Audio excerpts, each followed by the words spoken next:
नमः शिवाय धवळेश्वराय नमः तत्पुरुषाय विद्महे महादेवाय धीमहि तन्नो रुद्रः प्रचोदयात्।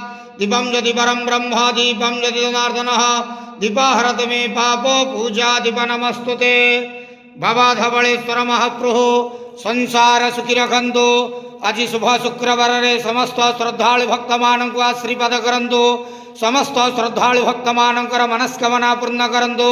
कर्म क्षेत्रोन्नति करंतु। ग्रहरिष्टमान खंडन करंतु।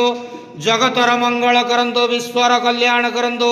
आपणकर नाम प्रकाश करंतु। सेवकर डाक श्रवण करंतु। समस्त गुआवसा भक्त मानकर मनस्कामना पूर्ण करंतु। हे बाबा धवळेश्वराय नमः। संसार सुखी रखंतु आनंदे गवार हरि बोलो। आज शुभ शुक्रवार रे समस्त श्रद्धालु भक्त मानक आशीर्वाद करंतु आनंदे गवार हरि बोलो। बाबा धवळेश्वराय नमो नमः।